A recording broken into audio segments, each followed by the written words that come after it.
We live in a world that teaches us early on that control equals power, that if we can manage every detail, predict every outcome, and force things into place, we will succeed. But this belief, while seductive, is also deeply flawed, because life, in its truest nature, is not something you can control, it's something you can move with. And the moment you realize this, everything changes. Control is rooted in fear, the fear of uncertainty, the fear of failure, the fear of pain. So we tighten our grip on people, on plans, on outcomes. We build mental walls. We try to make life obey us. But what happens? We become rigid, exhausted, anxious, because deep down we know the world doesn't move on our command. It moves according to its own rhythm, and fighting that rhythm only deepens our suffering. What if, instead of trying to control everything, we began to understand everything? What if we shifted from resistance to awareness, from reaction to response? That shift from control to surrender is not about weakness. It's about wisdom. It's about recognizing that your real strength lies not in your ability to force the world into your shape, but in your ability to remain centered when the world refuses to comply. Surrender is not giving up. It's showing up differently. It's showing up without the need to dominate, to manipulate, to panic. It's meeting each moment with open eyes and a calm mind. You stop saying, "This shouldn't be happening," and you start asking, "What can I learn here? How can I move through this with integrity?" This mental shift frees up an enormous amount of energy, because trying to control everything is a constant war, a war against time, against people, against reality itself. But when you surrender the illusion of control, you reclaim your power. You start to notice the areas where your energy is truly needed, your habits, your mindset, your decisions, your responses. That's where transformation lives, not in forcing the external, but in refining the internal. Now, surrender doesn't mean apathy. It doesn't mean you stop caring or stop planning. It means you let go of the attachment to how things must unfold. You still act with clarity, you still move with purpose, but you allow room for life to unfold in its own way. And in doing so, you become adaptable, not breakable, fluid, not fearful, rooted, not rigid. When you surrender, you begin to see patterns. You start to understand timing.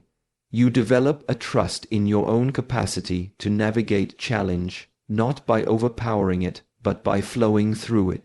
Like water, soft but unbreakable, yielding but never defeated. This is the essence of presence. You stop trying to predict 10 steps ahead, and you begin mastering this step, right here, right now. You stop bracing for impact and instead start breathing into the moment. You stop needing the world to agree with your plan, and you begin to align yourself with a deeper intelligence, one that doesn't control, but moves with life.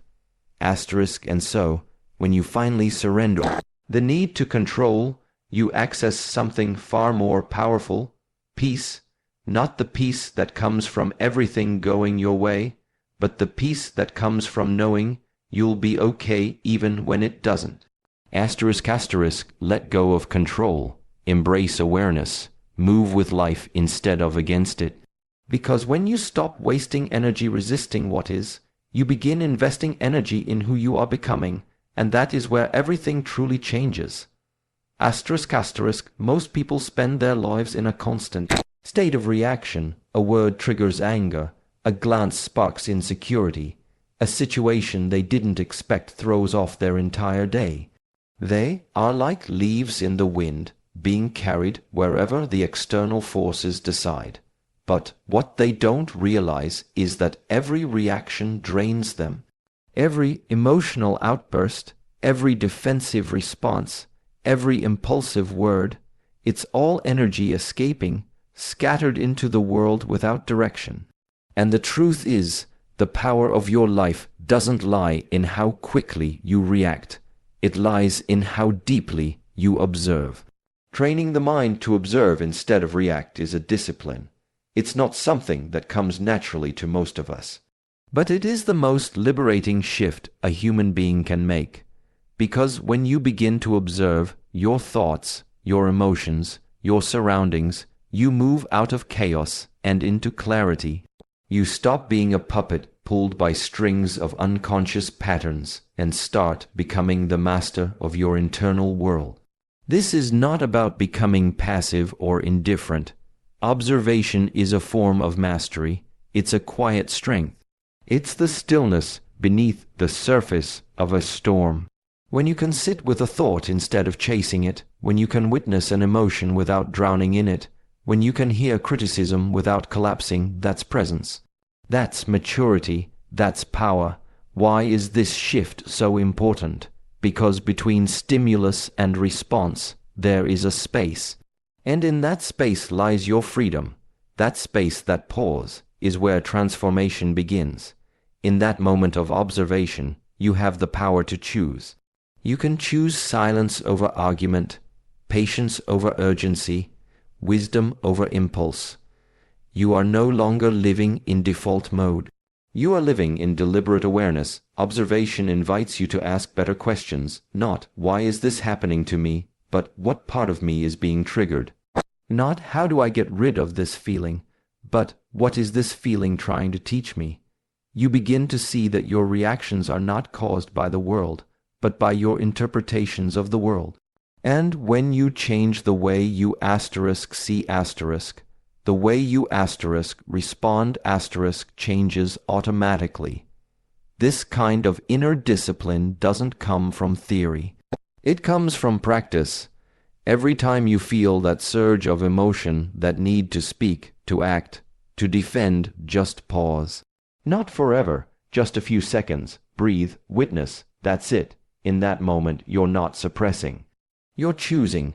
You're deciding that not every impulse deserves your voice, not every emotion deserves your reaction, and not every thought deserves your belief. Over time, this practice becomes your nature.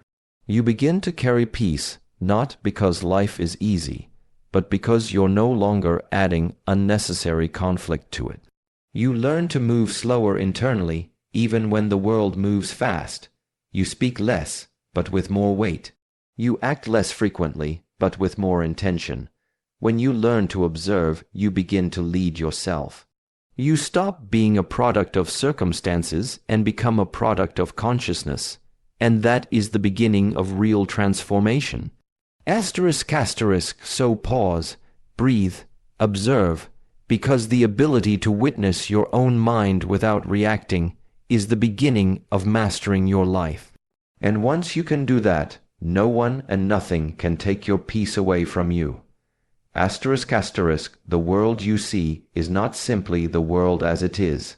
It is the world as your mind interprets it to be. Two people can walk through the same moment, the same space, and leave with two entirely different realities. Why? Because perception is not objective. It is colored by experience, emotion, belief, memory, and most of all, identity. And if you don't consciously reshape your identity, your perception will always limit your potential. Let's be honest, most people think they are fixed.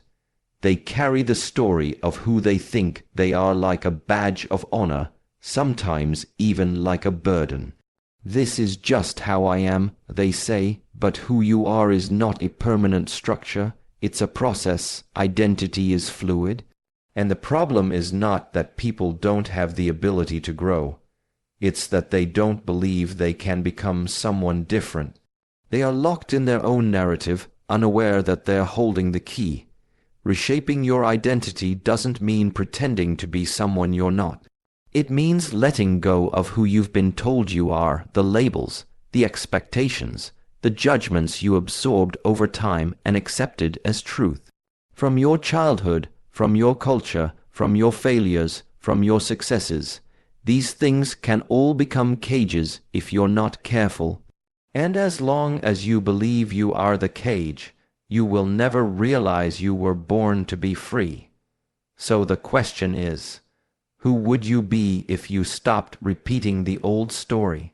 Who would you become if you stopped defending your limitations and started embodying your possibilities? That's not a motivational quote, that's a serious reflection, because the moment you begin to imagine a new version of yourself, not just superficially, but deeply, you start rewiring your brain. The neurons that fire together wire together. The self-image you reinforce daily is the self-image that becomes your reality. But transformation requires discomfort.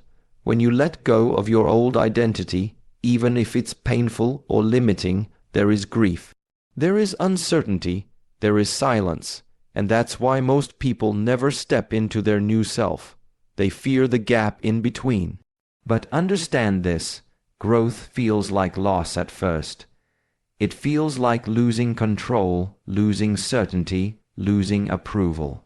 But what you're actually losing is the version of you that was never meant to stay. To reshape your identity, start small. Act as the person you intend to become, not as the person you've been. This is not pretending, it's practicing. If you want to be disciplined, show up even when you don't feel like it. If you want to be calm, respond with patience even when the old you wants to react. If you want to be confident, speak your truth even when your voice trembles. These moments are not just habits, they are bricks in the construction of a new self. Eventually, something shifts. You begin to feel at home in a new mindset, a new energy, a new presence. People around you might say, "You've changed." And that's a good sign, because change means you're no longer outsourcing your identity to other people's expectations. You are becoming who you were always capable of being. The mind is not a mirror, it is a lens, and when you change the lens through which you see yourself, the world reflects that shift back to you. You don't attract what you want, you attract who you are. So ask yourself, sincerely, am I living as the person I've always been, or as the person I've chosen to become? Because the moment you decide to reshape your identity with intention, you begin to reshape your entire reality. We often underestimate the weight of our environment on the architecture of our mindset, the people we spend time with, the conversations we engage in, the media we consume, and the spaces we inhabit. These are not just background noise, they are the soil in which our thoughts grow. And if the soil is polluted, even the strongest seed will struggle to thrive. It's easy to blame ourselves for a lack of focus, for inconsistency, or for mental exhaustion, but rarely do we step back and ask, what influences am I surrounded by that are shaping these internal conditions? Most people never think to audit their environment. They accept chaos as normal. They normalize negativity. They live in reaction to the noise instead of creating space for clarity. If your goal is to shift your mindset to elevate it, sharpen it, align it with a greater purpose, then you must first clear the space in which it operates. You can't pour clean water into a dirty glass and expect purity. The same is true of your mind. It absorbs what's around it. And if what's around it is full of fear, distraction, drama, or doubt, that becomes the narrative it echoes back to you. Take a look at the people around you. Are they helping you grow or holding you in place? This is not about judgment or superiority. It's about energy. Some individuals fuel you with inspiration, integrity, and momentum. Others drain you through gossip, pessimism, or passive complacency. Every exchange is an exchange of energy, and you must decide what kind of energy you are willing to invest in and receive. Now ask yourself, what kind of content do you consume? Is it educational or escapist? Is it building your clarity or numbing your discomfort? You can't expect to cultivate discipline while feeding your mind with constant stimulation. You can't seek peace while consuming chaos. The inputs shape the outputs, Your environment is not neutral. It is a teacher. And the question is, what is it teaching you? Some people think mindset is about willpower alone, but mindset is also architecture. You must design your surroundings to support the person you want to become. That means decluttering physically and mentally. That means curating your digital space, choosing silence over noise, and solitude over shallow attention. Sometimes the most profound growth comes not from adding more, but from removing what no longer aligns. The ancient wisdom traditions understood this well. Monks retreat to monasteries, warriors train in stillness, and sages walk away from the world not to escape it, but to see it clearly. They know that clarity arises in spaces of intentional emptiness, and you don't have to be a monk to practice this. You simply have to make space for thought, for breath, for truth. If you want to build a powerful mindset, start by protecting your inner space with the same devotion you protect your most prized possessions. Because your mindset is your life filter. It colors every decision, every relationship, every dream. And when your environment supports that mindset, you move through the world with a sense of alignment that cannot be shaken by every passing storm.